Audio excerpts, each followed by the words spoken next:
and green. It really is a special atmosphere tonight. Despite it being a November game, a sold-out TD Garden, LeBron James and the Lakers with their lone visit of the season. Just the fact that he's back in uniform and will be back in the lineup as this rivalry continues. And we welcome you to NBA Courtside, presented by DoorDash. So many great players throughout this great rivalry. But right now, Lakers and Celtics, two teams in search of victories. Injuries have been certainly a part of that, but they've both been up and down. Lakers think that will certainly change as LeBron James will be in the starting lineup after missing the last 8 games with that abdominal strain. Everyone, along with Doris Burke, Mike Green on hand. We'll check in with Cassidy Hubbard in just a couple of minutes. So just having him back in the lineup, it's great. It's great for the league. It's great for the Lakers. Maybe the Celtics not that happy. But what a difference, obviously, he will make, Doris. And you think about all the hand-wringing that's gone on. They start the season and they're going to the NBA Finals too. This team's got no shot at the Finals. You can't even possibly speculate on this team's potential without him in the lineup. Yeah, I would think when a 17-time All-Star, 4-time MVP is out in the lineup, there's going to be some bumps in the road. And we're talking about one of the all-time greats, a man whose presence elevates everybody's play around him. Why?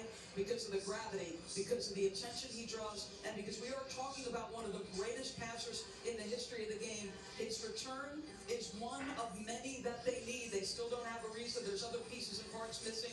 The Lakers can't be judged quite yet, Mike. Well, this is certainly a good start with more on his return. And let's check in with Cassidy. Hey, Cassidy. Hey, Mike BB. I actually just asked LeBron how he's feeling. He nodded at me and said, I'm good to go. He was hopeful the majority of this week that he would play, but he made his final decision in the pregame workouts where he put on a show for these fans here. He had a couple long-distance shots to cheers and then finished with a big dunk, walking off the court to a mix of cheers and boos. I asked LeBron what his abdominal strain has felt like, and he told me it's been like a piercing pain that he feels not just with sharp movements, but when he sneezes, coughs, or laughs even. So it's a matter of managing that pain, given how many sharp movements there are in the game of basketball. I did observe him grab his abdominal area a few times in his workout, though.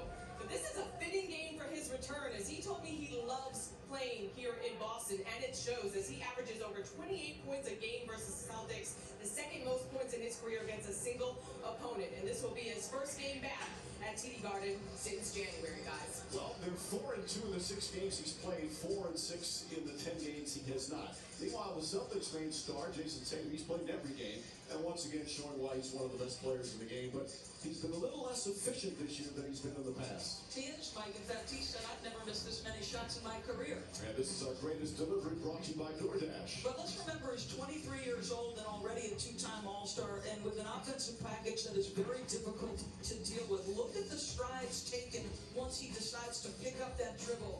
One-on-one situations, in isolation. This guy is very skilled. He can get to his spots, whether it's a step-back 3 or whether he wants to get to his mid-range, which he has gone to a little bit more this season. And this we saw a season ago, right? The bulkier shoulders, the added strength, give him a little separation. Semi Ojeleye, that hand is nowhere close enough to contest Jason Tatum. The efficiency will come, like the rest of his team, Mike. Look at the field goal percentage, his career lows. It's a consistent theme of the Celtics across the board. Well, part of the problem again, Jaylen Brown will miss his 7th straight game with a right hamstring. He's close to returning. But Lakers and Celtics brings back so many memories. We'll have a few for you when we return on NBA Courtside. NBA Courtside on ESPN is presented by DoorDash, the official on-demand delivery platform of the NBA.